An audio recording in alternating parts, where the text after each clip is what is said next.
Salam sejahtera Malaysia, tuan-tuan dan puan-puan semua. Di dalam isu hangat hari ini yang saya nak sampaikan, berkaitan dengan satu tindakan yang mengejutkan daripada Ketua Menteri Sabah, Haji Jinor. Dengan tindakan ini yang dilakukan oleh Ketua Menteri Sabah, ini pasti mengejutkan seluruh kepimpinan politik, khususnya di Sabah dan juga di Semenanjung. Menurut Ketua Menteri Sabah dalam satu kenyataan pada 24 Februari, Kerajaan Sabah buka pejabat perhubungan di Kuala Lumpur. Kerajaan Sabah akhirnya mengambil keputusan untuk membuka pejabat perhubungannya di Kuala Lumpur sebagai satu usaha meningkatkan tadbir urus berkaitan hal ehwal kerajaan negeri dan persekutuan serta rakyat negeri ini di Semenanjung. Ketua Menteri Datuk Seri Haji Jinor berkata, agensi itu yang dinamakan Pejabat Perhubungan Negeri Sabah ataupun PPNS berfungsi seperti sebuah kedutaan bagi rakyat negeri Sabah yang bekerja atau tinggal di Semenanjung. Okey, tuan-tuan dan puan-puan semua, ini salah satu inisiatif yang bagi saya sangat baik. Bukan sahaja kelebihan diberikan ataupun keutamaan diberikan kepada rakyat di Sabah sahaja, namun kelebihan ini juga dapat dirasai oleh rakyat di Sabah, rakyat Sabah yang sedang berada di Semenanjung, yang bekerja, yang menetap di Semenanjung, dan apa sajalah yang bersekolah. Yang penting mereka berada di Semenanjung. Jadi ini satu inisiatif yang baik yang saya rasa yang telah dilakukan oleh Ketua Menteri Sabah. Jadi tuan-tuan dan puan-puan semua, sebelum saya meneruskan, saya meminta jasa baik anda untuk bantu channel ini dengan menekan butang like, share video ini supaya ramai rakyat Sabah tahu, dan tekan butang subscribe sebab subscribe itu percuma. Okey, kita teruskan dengan isu hangat ini. Menurut Ketua Menteri Sabah, pejabat itu yang terletak di 3 Towers ataupun 3 Towers Jalan Ampang, Kuala Lumpur juga berfungsi sebagai perantara dalam aspek pentadbiran di antara kerajaan persekutuan dan juga negeri.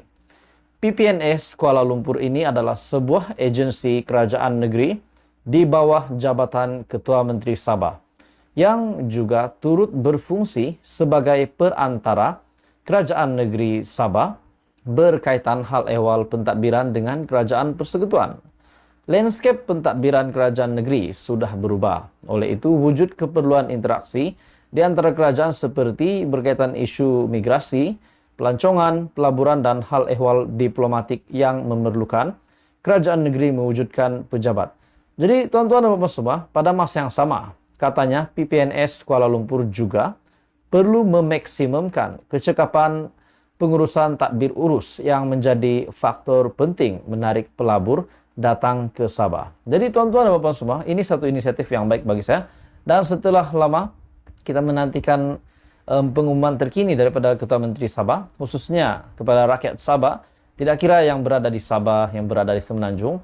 Akhirnya ini satu berita baik yang diumumkan oleh Ketua Menteri Sabah, dan kita dapat lihat komitmen betapa besarnya komitmen Ketua Menteri Sabah untuk menggalas jawatan sebagai Ketua Menteri Sabah, dan ini sudah pasti dirasai oleh penduduk Sabah, rakyat Sabah, tidak kira yang berada di Sabah ataupun yang berada di Semenanjung. Jadi orang Sabah, apa komen anda? Teruskan bersama di dalam channel ini.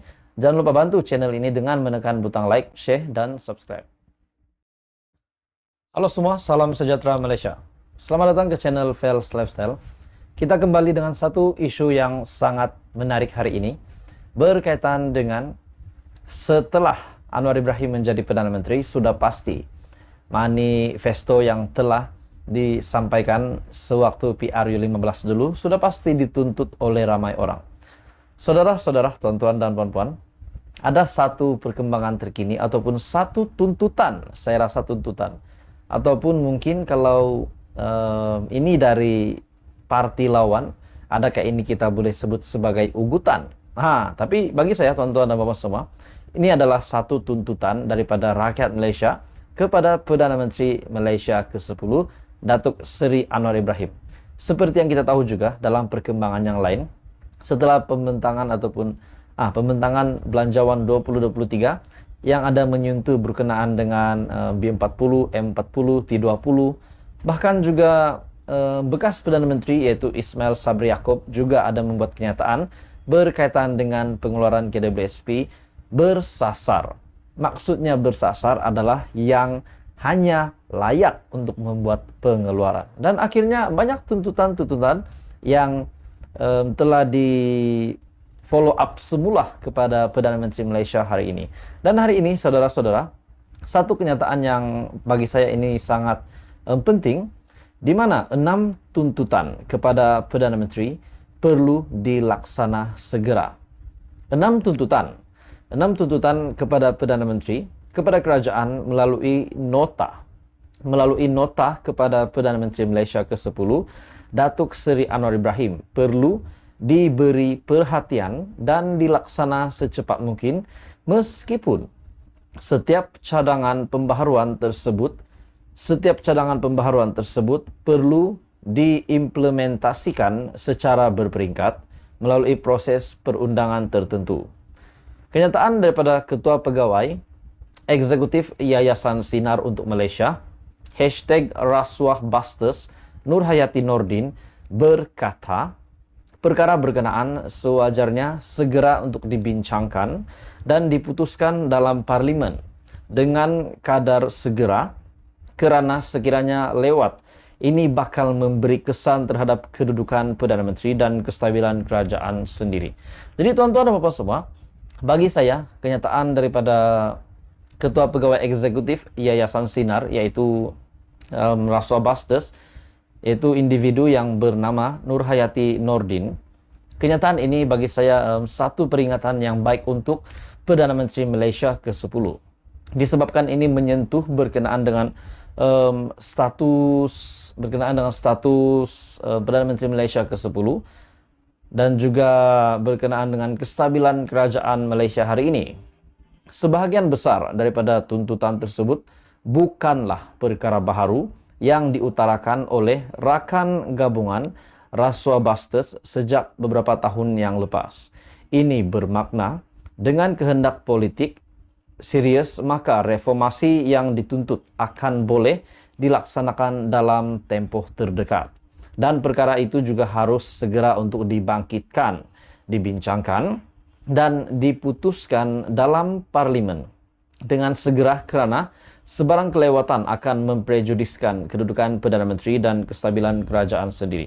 Jadi saya sangat setuju dengan kenyataan daripada Ketua Pegawai Eksekutif Yayasan Sinar, yaitu Nur Hayati Nordin. Ini sebagai peringatan kepada Perdana Menteri Malaysia yang ke-10. Jadi tuan-tuan dan puan semua, apa komen anda? Teruskan bersama di dalam channel ini. Jangan lupa bantu kembangkan channel ini dengan menekan butang like, share, dan juga subscribe. Ikuti perkembangan politik yang seterusnya.